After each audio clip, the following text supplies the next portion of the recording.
नमस्कार दोस्तों। पीपीएफ यानी पब्लिक प्रोविडेंट फंड आजकल ये एक popular house hold investment option बन गया है। हो भी क्यों ना, जितने फीचर्स बेनिफिट्स ये ऑफर करता है उसके हिसाब से इन्वेस्टर्स के लिए एक गो टू इन्वेस्टमेंट ऑप्शन बन गया है। जैसे ही हम कोई जॉब स्टार्ट करते हैं, हर कोई हमें पीपीएफ में इन्वेस्टमेंट करने की सलाह देता है। तो आइए पीपीएफ को डिटेल में समझते हैं। हो सकता है आप में से बहुत सारे लोग पीपीएफ के बारे में जानते हो। ये भी हो सकता है कि आप में से बहुत से लोगों के पास ऑलरेडी पीपीएफ का अकाउंट हो। फिर भी मैं ये इंश्योर करता हूं कि इस वीडियो से आपको कुछ ना कुछ सीखने को जरूर मिलेगा। देखिए, हम कहीं पर भी अपना पैसा इन्वेस्ट करें, हम चाहते हैं कि हमारे इन्वेस्टमेंट पर जो रिस्क हो वो कम से कम हो और रिटर्न्स ज्यादा से ज्यादा आए। इस हिसाब से देखें तो पीपीएफ एक one of the safest investment option है। पीपीएफ ऑफर किया जाता है नेशनल सेविंग इंस्टीट्यूट की तरफ से, जो कि एक गवर्नमेंट बैक्ड ऑर्गेनाइजेशन है। आज की डेट में गवर्नमेंट हमें पीपीएफ के ऊपर 7.1% का इंटरेस्ट ऑफर करती है। आपका साल भर का जो भी इंटरेस्ट एक्यूमुलेटेड इंटरेस्ट होता है वो 31 मार्च हर साल आपके अकाउंट में क्रेडिट हो जाता है। देखिए, पीपीएफ एक लॉन्ग टर्म इन्वेस्टमेंट ऑप्शन है जो कि आपके फ्यूचर गोल्स को अचीव करने में मदद करता है, जैसे कि आपके बच्चे की हायर एजुकेशन, आपके बच्चों की शादी, आपके रिटायरमेंट प्लान्स, इन सारे गोल्स को अचीव करने में पीपीएफ आपकी मदद करता है। तो अब सवाल आता है कि पीपीएफ में हम कितना इन्वेस्ट कर सकते हैं। ये पीपीएफ की गाइडलाइंस के अकॉर्डिंग आप 500 रुपए से अपना इन्वेस्टमेंट चालू कर सकते हैं और मैक्सिमम जो आप एक साल में इन्वेस्टमेंट करते हैं वो 1.5 लाख तक इन्वेस्टमेंट कर सकते हैं। लेकिन ये बात ध्यान रहे, साल में कम से कम एक बार आपको 500 रुपए का इन्वेस्टमेंट करना जरूरी होता है। पीपीएफ अकाउंट आपका 100 रुपए से भी स्टार्ट हो जाता है, लेकिन हर साल मिनिमम 500 रुपए आपको इन्वेस्ट करने ही होते हैं। अगर आपने एक साल में कोई भी इन्वेस्टमेंट नहीं किया है तो आपका अकाउंट इनएक्टिव हो जाता है और उसको दोबारा एक्टिव कराने के लिए 500 रुपए की पेनल्टी भी देनी होती है।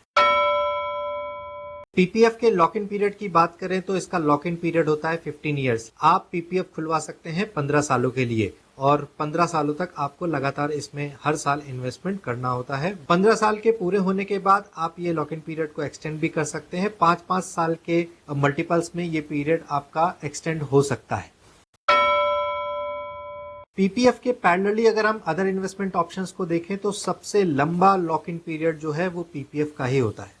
तो अब आप सोच रहे होंगे कि अगर बीच में हमें कुछ पैसों की जरूरत पड़ गई, कुछ इंपॉर्टेंट नीड्स हो सकती हैं, कुछ अनसर्टेनिटीज हो सकती हैं जिसकी वजह से अर्जेंटली पैसे की रिक्वायरमेंट हो जाती है, तब हम क्या करेंगे? हमारा पैसा तो फंस गया। लेकिन इसका एडवांटेज ये भी है कि इसमें आपको लोन फैसिलिटी मिल जाती है 3rd ईयर ऑनवर्ड्स। आप तीसरे साल के बाद इसके ऊपर लोन अप्लाई कर सकते हैं जो कि आपको इजीली अवेलेबल हो जाता है। दूसरी चीज, इसमें प्री मैच्योर विड्रॉल की भी फैसिलिटी होती है। 7th ईयर से आप हर साल इसमें प्री मैच्योर विड्रॉल कर सकते हैं। देखिए, पीपीएफ एक लॉन्ग टर्म इन्वेस्टमेंट ऑप्शन है जिसमें आपको हाई रिटर्न्स मिलते हैं। तो गवर्नमेंट चाहती है कि आप लॉन्ग टर्म के लिए इन्वेस्ट करें और बीच में आप कोशिश आपकी ये रहे कि आप इसमें से पैसा ना निकालें। इस वजह से लॉक इन पीरियड जो है वो 15 सालों तक का आपका ऑफर किया जाता है। लेकिन जैसा मैंने बताया, अगर आपको अर्जेंटली पैसों की नीड है तो आप इसमें प्री मैच्योर विड्रॉल करा सकते हैं 7th ईयर के बाद, या फिर आप 3rd ईयर के बाद लोन फैसिलिटी भी अप्लाई कर सकते हैं। तो इस हिसाब से देखें, पीपीएफ आपके लिए एक बेहतर इन्वेस्टमेंट ऑप्शन बन जाता है विथ एडवांस्ड फीचर्स। अब हम बात कर लेते हैं टैक्स बेनिफिट की। मतलब पीपीएफ में इन्वेस्ट करने पर हमें कितना टैक्स का बेनिफिट होता है। तो पीपीएफ को ट्रिपल ई का दर्जा दिया गया है, मतलब एग्जेम्प्ट एग्जेम्प्ट एग्जेम्प्ट।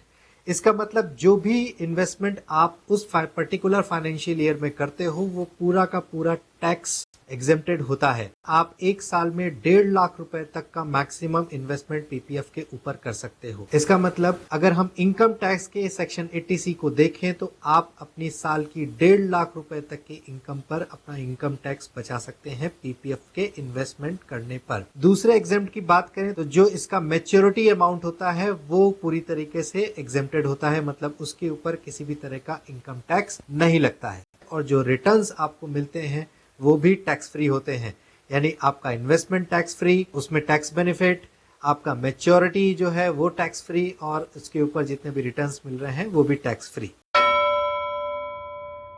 तो अब बात कर लेते हैं पीपीएफ अकाउंट आप कहां खुलवा सकते हैं और ये अकाउंट कैसे खुलता है।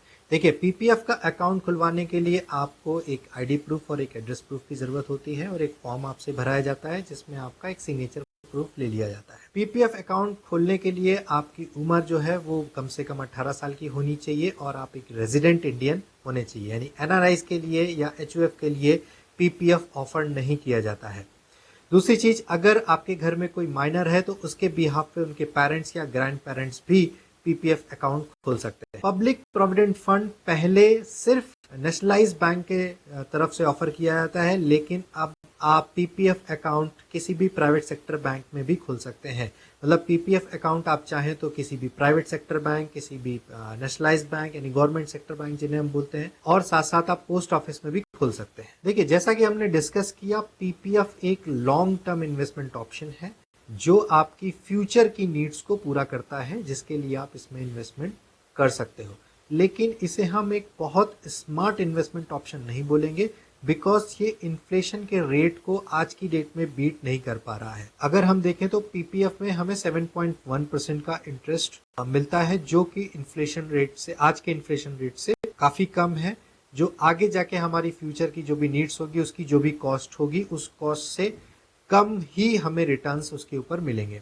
तो इसके लिए आप दूसरे इन्वेस्टमेंट ऑप्शन पे भी जा सकते हो। और इन्वेस्टमेंट ऑप्शंस क्या हो सकते हैं, इसके अलावा हम म्यूचुअल फंड्स में इन्वेस्ट कर सकते हैं, हम एसआईपी ले सकते हैं म्यूचुअल फंड्स की, उसमें इन्वेस्ट कर सकते हैं। ELSS equity linked saving schemes होती हैं, हम उसके ऊपर भी इन्वेस्टमेंट कर सकते हैं। तो ऐसे कई सारे स्मार्ट इन्वेस्टमेंट ऑप्शन है जहां पर आप जा सकते हो। लेकिन हाँ, सभी के साथ आप एक पीपीएफ अकाउंट जरूर खुलाएं, क्योंकि ये एक गवर्नमेंट की तरफ से ऑफर्ड सेविंग स्कीम है और मिनिमम रिस्क है। उम्मीद है ये वीडियो आपको पसंद आई होगी, और पीपीएफ की जो जानकारी मैंने इसमें दी है आपके काम आएगी, आपको लाभ करेगी। सो अगर आपको ये वीडियो पसंद आई हो तो इस वीडियो को लाइक करें, शेयर करें और चैनल को सब्सक्राइब करें। आप नीचे कमेंट बॉक्स में कमेंट भी लिख सकते हैं कि किन टॉपिक्स के ऊपर आप वीडियोस चाहते हैं, जिनके ऊपर मैं जरूर काम करूंगा और आपके लिए वीडियोस लेके आऊंगा। तो आज के लिए इतना ही। बहुत बहुत धन्यवाद।